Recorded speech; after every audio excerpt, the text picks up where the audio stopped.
Hey there, welcome into Unpaid Interns. It's a new week, Monday, January 18th, and we are very happy you're joining us today. I'm Griffin Epstein, another great guest on this Monday morning. The head coach of Indiana Volleyball, Steve Aird, joins me this morning. Steve, how you doing? Good, Griffin. What's up, man?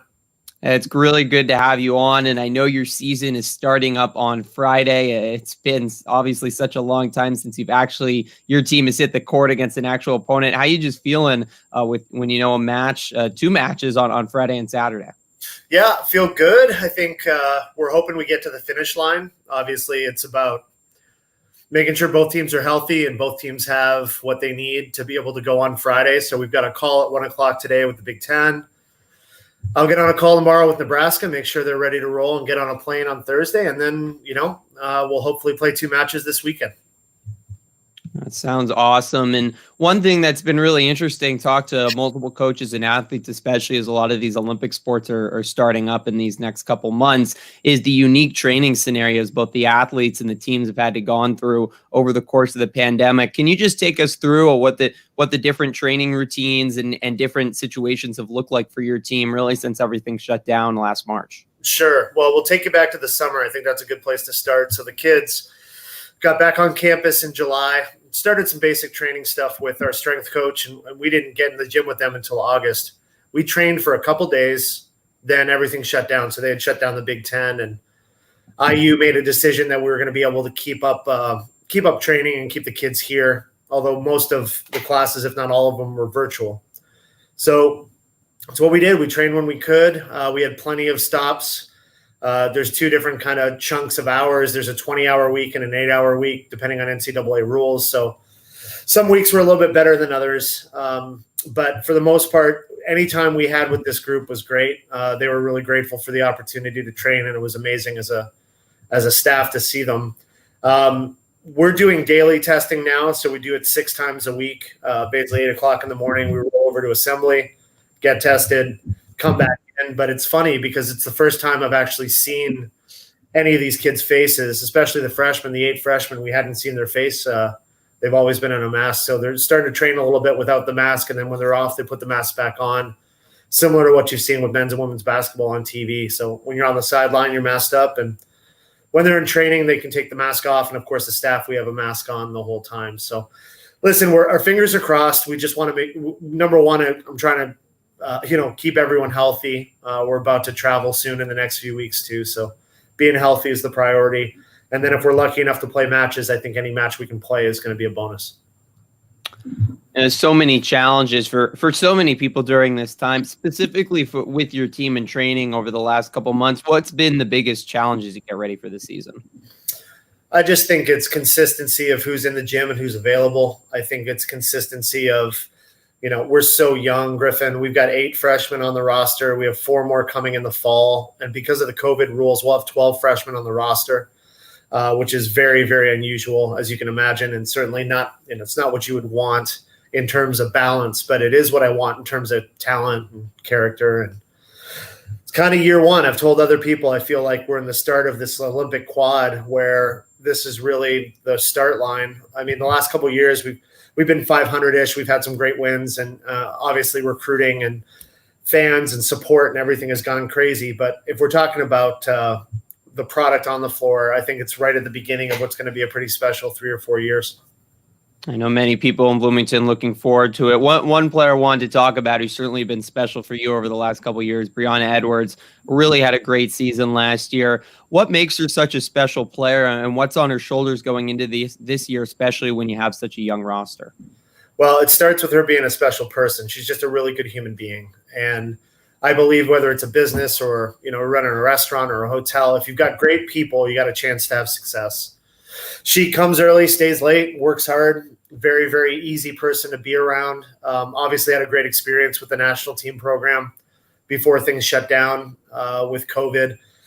She's one of the better players in the conference, I think, and it's about keeping her healthy and then finding her help. We've got an array of young talent that's going to take a little pressure off of her, and the ability to kind of come at you in a variety of ways in a variety of systems. So we'll see. We're going to start one way Friday. I'm sure we'll change it up on Saturday and keep experimenting. And for me, Griffin, this 4-month chunk is really it's like a lab. We get to experiment and get people experience and do our best to develop the players. And then we hope we get back to somewhat whatever the new normal is in the fall of 21 and start this journey with a whole bunch of young players.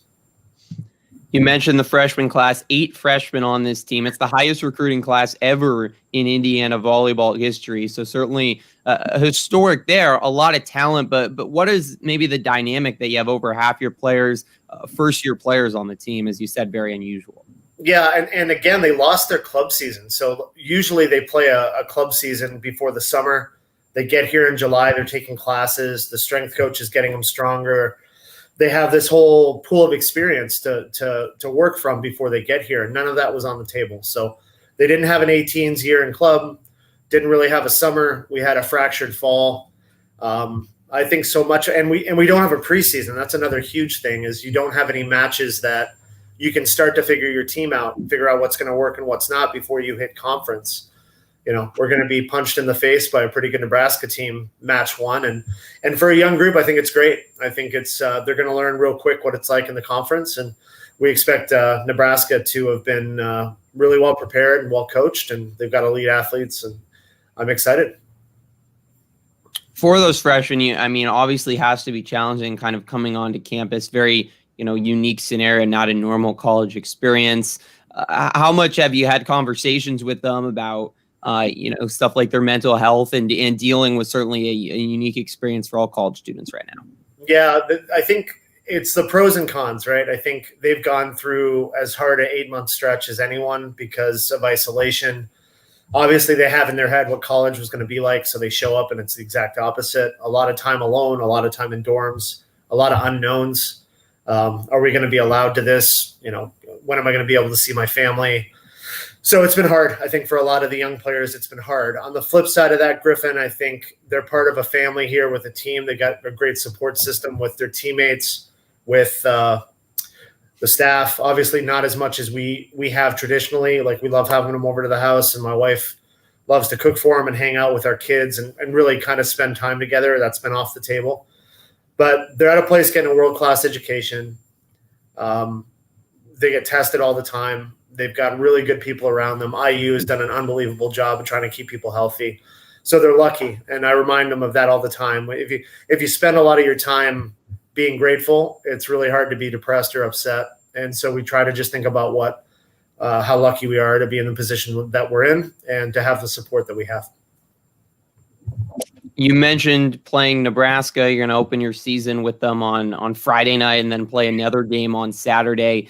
They're ranked number 5 in the country, and obviously they're not alone in the Big Ten. Every year always has some of the best teams in college volleyball. What are the challenges of opening with them and throughout, playing a Big Ten only schedule where half of your schedule is going to be against top 25 teams in the country? My biggest challenge as a coach is to stay patient. We returned 4 players on the roster that have played more than 17 sets. I'm not talking about matches. I'm talking about games or individual sets of the match. We returned something like 15% of our offense and 10% of our blocking or something. So we're as young as it gets, and we'll be one of the youngest, if not the youngest team in the country come the fall. So for me, it's about perspective. Programs are in different stages of life and at different parts of their journey. Our journey right now is really just beginning in so many ways. And I think when it comes to, we're lucky, we've got some good upperclassmen and some great leadership, but we've had players opt out. We've had players be injured. We've got a number of challenges that, we want to learn, we want to grow, we want to be competitive for sure. But I've got to stay patient in the process. This is not the year where I look at, or these next 4 months as in, this is our one shot and we have to get it right. We're going to take what we can get and stay patient. The staff, the players just keep growing, staying positive. It's kind of coach speakish, but it's the truth, man. We just gotta go. We got to go slow, and we got to keep teaching and then compete like crazy. know you're going to be able to have your entire team back from last year, only have one current senior, and obviously everyone able to have an additional year of eligibility after this year. I guess how exactly, you kind of touched on how you're approaching the season. Is it kind of almost nothing to lose? You're kind of just going out there and seeing what you can do, especially against the challenging competition? For sure. And again, the NCAA tournaments changed too, because there's only going to be 48 teams. So when I look at that, we could have an unbelievable year, finish 8th or something or 9th in the Big Ten and still not make the tournament. So, I think we're probably, if we're lucky as a conference, going to get 4 or 5 teams that are in. If we finish in the top 4 or 5 in the Big Ten, it'd be a shock to me. I think we're young and we got a long ways to go. But, over the next 3 or 4 years, I want to be in the mix and I want to be relevant. And hopefully when it gets back to normal, the strength of the conference is always, 1, it's the most fun because you're competing against the best in the country. 2, it gives you the opportunity. We've had teams finish 6th, 7th, 8th in the conference, make runs to Elite 8s and Final 4s. So, it prepares you so well for the tournament and prepares the kids so well for life, going on and playing professionally after all of these things in the conference. There's a reason why the national team is stocked with players from the Big Ten. It's just such a joy to coach in, and you lose a lot of sleep, and it's hard because every single night is a great program that you're playing. So we'll see. I think it's about being patient, though. I think letting the process develop. What's Embiid say? It's trust the process. Yeah. Yeah. We'll do that as long as we can. As long as I can hang in there, that's what we're going to do. That's Indiana volleyball and the Philadelphia 76ers, I guess, hand in hand. And sure. Obviously, the Sixers in the long run now having plenty of success in the NBA. One other difference, obviously, with this pandemic season, no fans are going to be allowed in Wilkinson Hall. A select group of family members, I believe, will be allowed in for this weekend's matches. You guys, you mentioned it, a lot of success, a lot of fan excitement, the 15th highest average home attendance last season for you guys. What's going to be the dynamic, I guess, that you anticipate inside of Wilkinson Hall? And how have you talked to your players about kind of trying to bring your own energy to matches without having what has been in the past a really rowdy gym? Yeah, I think you look at the basketball footage you see on TV when you watch games, and you look at the bench and you look at the guys and gals who are trying to do their best to create environment. I think Indiana has done a great job with Assembly Hall. I think Wilkinson Hall, we'll play on TV a bunch and our matches get streamed, but it's going to come down to the players on the court and the players that are part of the program in order to create a more lively environment.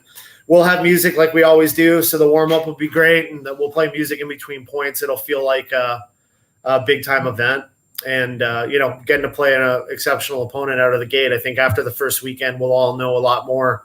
Not only about my team, but how the events work and what we want to do more of and less of. And but trust me, I'm very much longing for the days where we can keep building this student section and get people from the community in there, because it started to get pretty real and pretty special last year.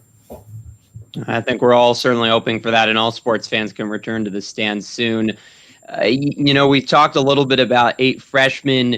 You don't have too many players that return that have a lot of playing time. What's the leadership dynamic in the locker room? Who are you kind of relying on, especially to help out all the freshmen?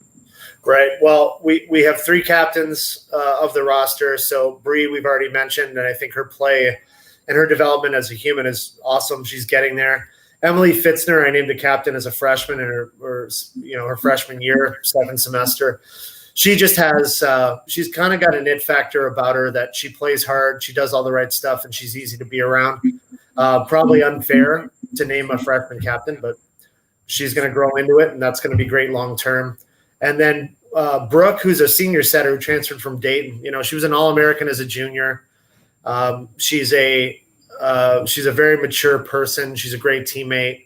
She's an exceptional player and allows us to do a lot of different things in the program, which is good news. But the 3 of them have done a great job of kind of setting standards and expectations. And we're going to do everything we can to give them more rope. I think the reality of it is when you get recruiting classes under your belt and you're bringing people in who share the same values and kind of understand who you are and what you expect, and you get some years with staff continuity and players that stay in the program, I think you just become better. You can move faster when you trust people. And I think the speed of learning is going to be really, really important. So those things are on the table for us right now, but I feel pretty good about the leadership core that we have. A lot of fans might be a little unfamiliar with the freshmen, obviously haven't watched them before, and a lot of roster turnover from last season. Who are a couple freshmen that Indiana fans should know, and what are they going to bring to the team?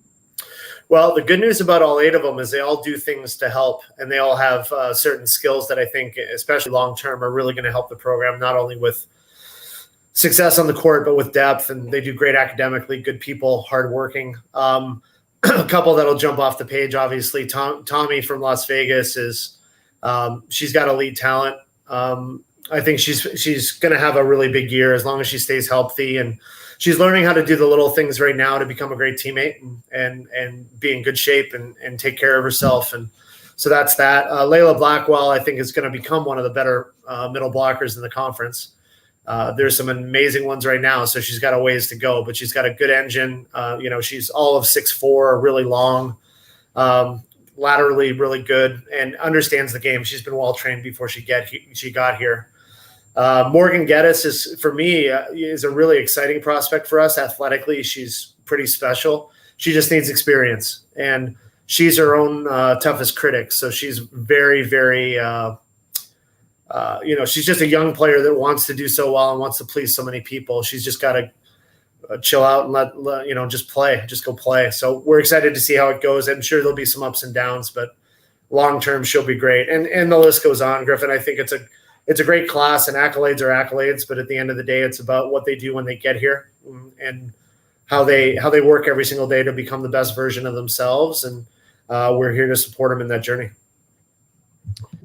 You had a volleyball media day last week. You mentioned that you have a lot of players on the team that are fun, helps kind of liven up the atmosphere. Well, maybe what are some of the fun experiences or things you've done so far this season to lighten up the team and chemistry?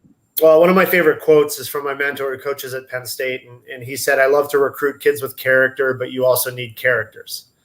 And so, I think I like it that several of them have similar music interests to me. That makes my day better. I like it that they're the group as a whole is really kind of funny and easy to be around. Teams, when I recruit you, if you're coming here, if I got to spend 4 years with you and you're a pain in the ass, it's not going to work. I mean, I want to be around people that I enjoy, and you want to find people that you can plug into that are happy, positive people that are, they're here for the right reasons, but they care and they're fun. And so the dialogue in practice at times is pretty fun, and a lot of these kids have a great sense of humor. And at times, especially with the youngsters, I got to snap it back a little bit. We got to refocus, but I'd prefer that than trying to beg them to be emotional or play with passion. I think we have plenty of that within the roster, so it makes it fun. Switching subjects a little bit, but I certainly follow you on Twitter and see a lot of tweets about Indiana football. Obviously, Tom Allen has gotten a lot of recognition this year, a couple Coach of the Year awards. How much do you follow him? Do you have conversations with him and at all maybe try to model any of your coaching after him, considering the success he's had this season with IU football? Yeah, I mean, I think it's funny. I have so much admiration from him, I think, because he's authentic. He's absolutely who he is, and I hope in a lot of ways I'm the same. I think in some ways we're kind of diametrically opposed. I think he's a really good dude. I don't think he's a guy who ever swears. I think he's just a really good Christian guy who does everything the right way. And, maybe I have to work harder at certain things in my life. But I think everything that he's got has come from years of hard work. I think the biggest thing I take from Coach is, it's not everyone in life wants this instant microwavable success to happen like that. And all the success he's having now with the program is based on years of faith and vision and hard work and believing it before you become it. And I admire that a great deal. I think the administration, obviously before Fred left, they took care of him and wanted him to be here. I hope he's here for a really long time. I think he's the perfect guy for the job. We've got some amazing coaches at IU. I just think what he's been able to do with that program, from where they've been traditionally to what he's been able to bring them to. And I think they'll have a huge year in the fall of 21. So I'm a huge fan. I admire him greatly. I've learned a lot from him this year. Now, it's also certainly been a very tumultuous time in the country, obviously with the pandemic, also social and political unrest lately. Curious, you're certainly vocal about many of these issues. How much do you have conversations with the players on the team, either privately or as a whole team, about all of these issues? Lots, and I think it matters. One of my favorite quotes I did an interview earlier this week, but it was something like, the only thing necessary for the triumph of evil is for good men to say nothing. I think what's so important is that people have to speak up and be active. And I told the team, I don't care who you vote for. I'm Canadian, so I can't vote, but we can disagree on pizza toppings. We can't disagree on being a good human being or treating people with respect or treating people equally. So I think that's a big part of what I hope to preach, not only to my team, but my kids. I mean, my daughter's 10. I took her to peacefully protest. I wanted her to see it. I wanted her to know it. Our program's predominantly white. I think white people have to be more active. I think we have to get off the sideline and do stuff. And I'm proud to say I've been in that fight for a long time. I just think we need more people to do it. And obviously terrified with what went down at the Capitol and terrified with, hoping that everything goes okay this week. But, when you coach in college, these are really bright people with varying opinions and family backgrounds and all of the above. And my job's not to dictate what I think they should believe. My job is to explain to them they should educate themselves and make sure they understand where they're getting their information and they take their time to learn and listen to other people and be respectful. And if we had more of that in the world, we'd be in a better place for sure. And talk to you back in September. You're on the Big Ten Anti-Hate and Anti-Racism Coalition, and today is also Martin Luther King Jr. Day. Certainly an important day for our country. What progress have you made? What have you been doing with the coalition? And what does a day like MLK Day mean for you and your team? Well, the biggest thing with him was it's a day of service. It's a day on, not a day off. So, you should be doing something in the community or thinking about how to affect positive change in the community. I think that's number one. I think the Big Ten is chock full of amazing people that are making the difference in their communities. And then on the macro, we've got a 1:00 meeting today. We're going to finalize some verbiage for pre-match and talking about equality and justice. We're talking about a patch on jerseys. I think that stuff matters. And, rational people can disagree on a lot of different things. But if we're trying to make life better for people, MLK, it was – he was assassinated in the 60s. It took 40 years or something for MLK Day to be recognized so we could try to do good things for people and help people in the fight for equality. And if that doesn't tell you all you need to know, I mean, I think being a good human being is requisite. We need to be doing it. We need to make other people's lives easier. We need to help people. We have to aggressively deal with poverty. We have to aggressively deal with race relations. And if, my platform is small relative to some of the bigwigs in college athletics, but each one reach one, each one teach one. So if I make a difference at all with anyone, I think that's a huge deal. Just a couple more questions for you, Coach, and then I'll let you get back to practice with your team for the matches this week. Obviously, fans can't be in Wilkinson Hall. You always talk about you want support from the community, the university for your team. What's the best way this season for fans, for students to be able to continue to support the team, even if they can't be at Wilkinson Hall? Yeah, that's a great question. And I'm not entirely sure if I have the answer, but what I do know is we have a responsibility. We're in the entertainment business. So for us, I hope that we put a great product on the floor. I hope that everyone that watches us play understands what part of the journey we are in with the program. I think the good news about the media and the people at IU is they've been amazing and they understand what my big vision is for this. They know exactly where I'm at. They know the history of the program. I think everyone's excited. So I would say tune in, if you get a chance to watch it on the Big Ten Network or ESPN or any of the streaming services, tune in and probably keep sharing the I want the community and I want people who check in on us to get to know the players. I think that's the strongest example. They'll be great at social media, and our team here is going to let people behind the scenes and see a lot of stuff that maybe the normal fan doesn't get to. We're kind of an open door on that. We'll do that as much as possible, but you cheer for people when you invest in them. You cheer for people when you care about them. And the more you know about the team and and how amazing these young women are, I think it's easy enough to tune in. So hopefully that's what happens. Last question for you, Coach, before you go. I know you love hockey, and I know you love the Toronto Maple Leafs. The season just started last Wednesday. Also on this podcast, the media members talk about different sports. Haven't had anyone come on to talk NHL yet, but I'm not sure there's anyone better to talk about it than you. Just what's your thoughts early on the NHL season and on the Maple Leafs' hopes of maybe making a run in the Stanley Cup playoffs later on this spring?